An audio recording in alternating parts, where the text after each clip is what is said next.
Assalamualaikum warahmatullahi wabarakatuh.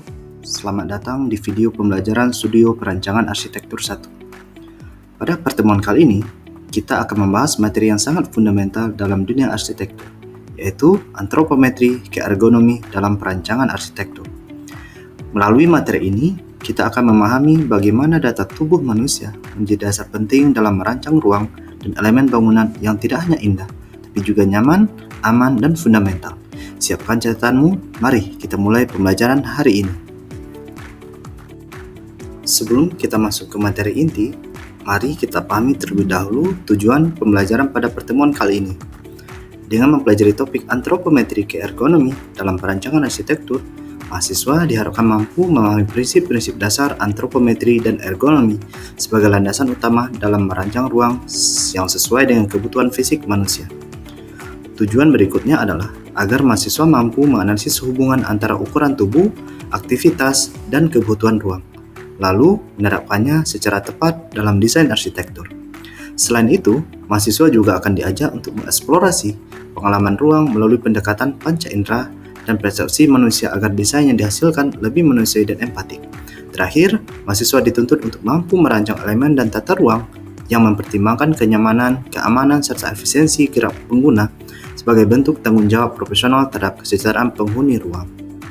Allah berfirman dalam surah At-Tin ayat 4 yang berbunyi, A'udzubillahi minasyaitonirrajim, Bismillahirrahmanirrahim, Laqad khalaqnal insana fi ahsani taqwim, yang artinya sungguh kami telah menciptakan manusia dalam bentuk yang sebaik-baiknya. Ayat ini menunjukkan bahwa manusia diciptakan Allah dengan desain tubuh yang ideal.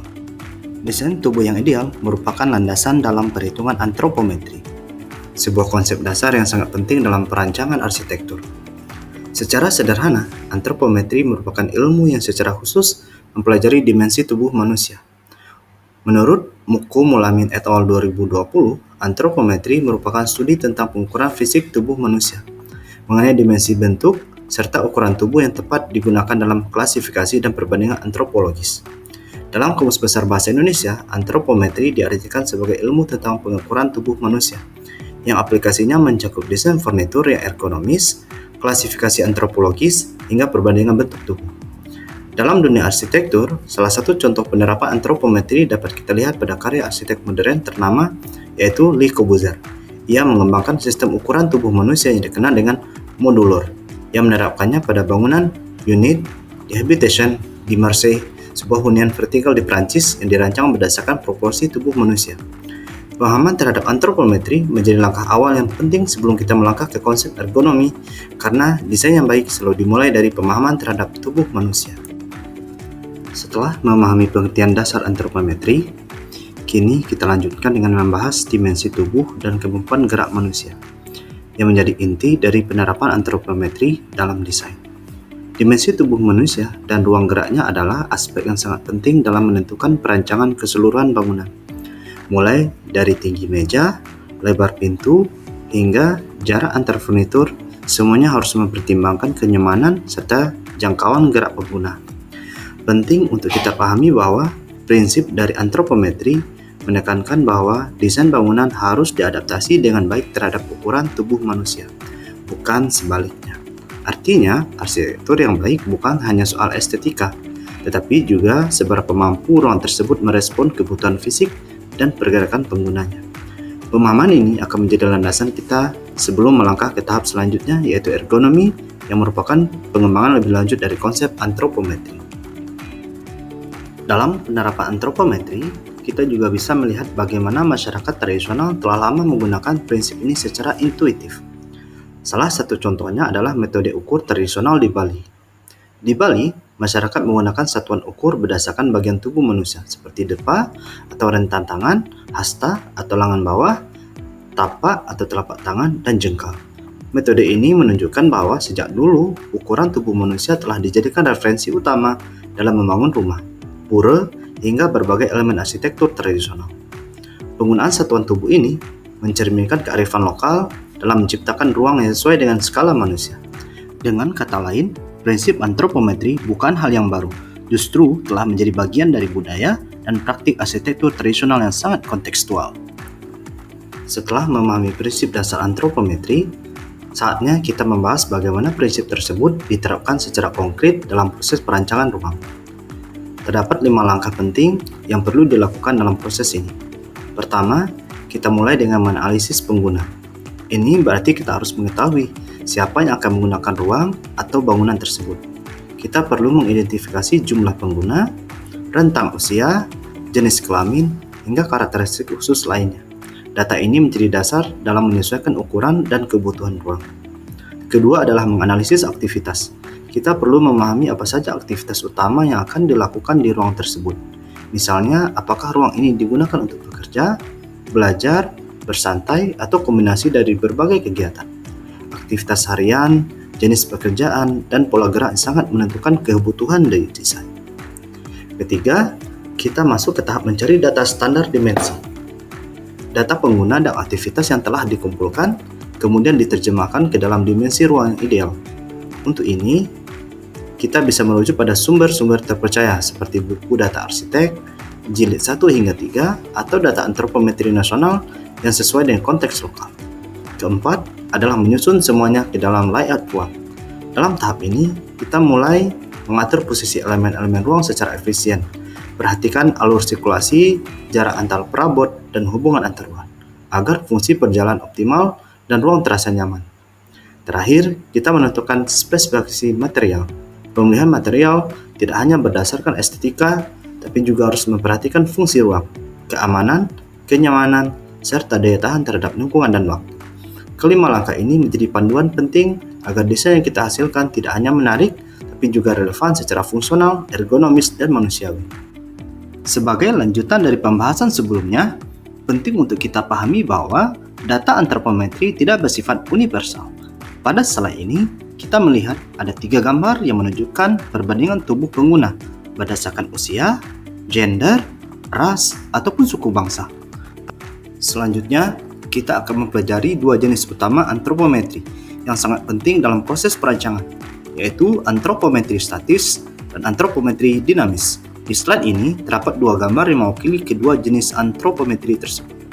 Antropometri statis berkaitan dengan ukuran tubuh manusia dalam kondisi diam, seperti tinggi badan saat berdiri, panjang lengan, atau lebar bahu. Data ini banyak digunakan dalam perancangan furnitur atau elemen tetap seperti meja, kursi, dan rak, di mana pengguna dalam posisi duduk atau berdiri tenang. Sementara itu, antropometri dinamis berkaitan dengan gerak tubuh, seperti menjangkau, membungkuk, berjalan, atau berputar. Jenis ini penting dalam merancang ruang yang memungkinkan aktivitas fisik secara leluasa, seperti di dapur, kamar mandi, atau jalur sirkulasi. Kombinasi antara antropometri statis dan dinamis akan menghasilkan desain yang tidak hanya sesuai ukuran tubuh, tetapi juga responsif terhadap pola gerak dan fungsi ruang. Maka dari itu, pemahaman keduanya menjadi dasar penting dalam menciptakan desain arsitektur yang ergonomis dan fungsional. Pada slide ini, kita akan membahas perbedaan antara prinsip antropometri dan prinsip ergonomi. 2 hal yang saling melengkapi, namun memiliki fokus yang berbeda dalam perancangan. Prinsip antropometri berangkat dari data tubuh manusia dan memperhatikan perbedaan individu, baik dari usia, gender, maupun kondisi fisik. Prinsip ini mencakup penggunaan data rata-rata dan untuk menciptakan desain yang bersifat universal, fleksibel, serta sesuai dengan fungsi dan ukuran tubuh pengguna. Sementara itu, prinsip ergonomi lebih menekankan pada kenyamanan pengguna, efisiensi gerak, keamanan, kesehatan, dan interaksi optimal antara manusia dengan ruang atau objek. Ergonomi tidak hanya melihat apakah satu muat secara ukuran, tapi juga apakah pengguna merasa nyaman, aman, dan tidak kelelahan saat menggunakannya. Kita bisa katakan bahwa antropometri adalah dasar ukurannya, sementara ergonomi adalah kualitas pengalamannya. Pemahaman akan perbedaan ini sangat penting agar desain yang kita hasilkan tidak hanya puas secara dimensi, tapi juga unggul secara fungsional dan manusiawi. Sampai di titik ini, kita sudah membahas bagaimana data tubuh manusia melalui antropometri menjadi dasar penting dalam perancangan ruang. Dari pembahasan tersebut, kita dapat menarik sebuah kesimpulan sementara bahwa konsep ergonomi bukan hanya soal tepat ukuran, tetapi juga tepat guna. Ergonomi tidak cukup hanya memastikan suatu elemen bisa digunakan oleh tubuh manusia, tetapi juga harus memberikan kenyamanan, mendukung aktivitas, dan mengurangi risiko kelelahan ataupun cedera. Setelah memahami prinsip-prinsip antropometri dan ergonomi, kini saatnya kita melihat bagaimana konsep tersebut diterapkan dalam konteks nyata. Pada slide ini, kita akan mulai dengan studi kasus layout dapur. Dapur merupakan salah satu ruang yang sangat bergantung pada efisiensi gerak, kenyamanan, keamanan, sehingga menjadi contoh ideal menerapkan prinsip ergonomi. Selanjutnya, kita akan membahas tentang jenis-jenis penataan dapur, yang merupakan bagian penting dalam penerapan prinsip antropometri dan ergonomi secara nyata. Penataan dapur yang baik tidak hanya mempertimbangkan estetika, tapi juga efisiensi gerak, kenyamanan saat bekerja, serta alur sirkulasi yang jelas. Terdapat 5 jenis penataan dapur yang umum digunakan, yaitu pertama, single wall kitchen, di mana seluruh elemen dapur seperti kompor, wastafel, dan meja kerja diletakkan pada satu garis lurus. Model ini cocok untuk ruang sempit, namun menuntut efisiensi tata letak yang tinggi. Kedua, gallery kitchen atau dapur koridor, memiliki 2 sisi sejajar. Tata letak ini memungkinkan workflow yang efisien, namun memerlukan ruang sirkulasi yang cukup di antara 2 sisi tersebut. Ketiga, L-shaped kitchen yang membentuk sudut 90 derajat. Model ini sangat ideal untuk dapur kecil hingga menengah dan memudahkan pembagian area kerja secara alami. Keempat, U-shaped kitchen yang mengelilingi 3 sisi dinding. Penataan ini sangat efisien dan cocok untuk dapur dengan aktivitas yang tinggi, karena memungkinkan lebih banyak ruang penyimpanan dan area kerja. Kelima, kitchen island atau dapur dengan pulau. Menambahkan satu unit meja di tengah ruang, ini memberikan fleksibilitas tambahan namun memerlukan ruang yang lebih luas agar sirkulasi tetap lancar. Setiap model memiliki kelebihan dan tantangan masing-masing. Pemilihan layout harus disesuaikan dengan luas ruang, kebutuhan pengguna, serta efisiensi aktivitas. Pada slide ini, kita akan melihat penataan dapur dengan tipe U-shape yang ditampilkan dalam bentuk denah dan 2 perspektif visual. Dapur tipe U-shape membentuk 3 sisi kerja yang saling terhubung. Menyerupai huruf U, desain ini sangat ideal untuk aktivitas memasak yang intens dan membutuhkan alur kerja yang efisien. Dengan jarak dan dimensi ruang yang tepat, dapur ini memungkinkan pengguna bergerak dengan mudah antara area penyimpanan, persiapan, dan memasak. Dari sudut pandang ergonomi, dapur U-shape memberikan kenyamanan karena peralatan dan area kerja dapat dijangkau tanpa banyak langkah yang tidak perlu, serta mendukung sirkulasi udara dan cahaya jika ditata dengan baik. Denah dan perspektif ini akan membantu kalian memahami bagaimana prinsip antropometri dan ergonomi diterapkan secara nyata dalam perancangan ruang dapur. Sebagai kesimpulan dari pembahasan kita sejauh ini, penting untuk dipahami bahwa antropometri dan ergonomi bukan segera teori teknis, tetapi menjadi dasar utama dalam menciptakan desain arsitektur yang manusiawi dan bertanggung jawab. Pertama, penerapan prinsip antropometri dan ergonomi menjamin kenyamanan pengguna. Dengan memahami ukuran dan kebutuhan tubuh manusia, kita bisa merancang ruang yang terasa pas, tidak terlalu tinggi, tidak terlalu rendah, tidak sempit, atau membatasi gerak. Kedua, prinsip ini meningkatkan fungsi dan efisiensi ruang. Ruang tidak hanya enak dilihat, tapi juga mendukung aktivitas penggunanya dengan optimal baik dari segi alur kerja, penempatan furnitur, hingga sirkulasi. Ketiga, prinsip ini membantu kita menghindari desain yang membahayakan atau menyulitkan aktivitas sehari-hari. Misalnya, lemari yang terlalu tinggi, tangga tanpa pegangan, atau ruang sempit yang membatasi pengguna kursi roda. Keempat, dan yang paling penting, penerapan antropometri ke ergonomi juga merupakan bentuk empati dan tanggung jawab sosial seorang perancang. Kita tidak hanya merancang untuk diri sendiri, tapi untuk semua orang, dari anak-anak, lansia, hingga penyandang disabilitas. Maka dari itu, memahami dan menerapkan prinsip-prinsip ini adalah langkah awal untuk menjadi arsitek yang peka, bijak, dan berorientasi pada kemanusiaan. Sebagai penutup dari pembelajaran kita hari ini, mari kita ingat kembali satu prinsip penting dalam perancangan. Desain yang baik bukan hanya indah, tapi juga sesuai dengan tubuh dan pengalaman manusia. Artinya, desain bukan sekedar soal estetika. Desain yang benar-benar baik adalah desain yang memahami penggunanya secara fisik, emosional, dan sosial. Dengan memahami prinsip antropometri dan ergonomi, kita sebagai calon arsitek memiliki bekal untuk merancang ruang yang tidak hanya menarik, tapi juga nyaman, aman, fungsional, dan inklusif. Terima kasih telah mengikuti materi hari ini. Semoga pembelajaran ini bermanfaat dan membuka wawasan baru dalam proses perancangan kalian. Sampai jumpa di pertemuan berikutnya.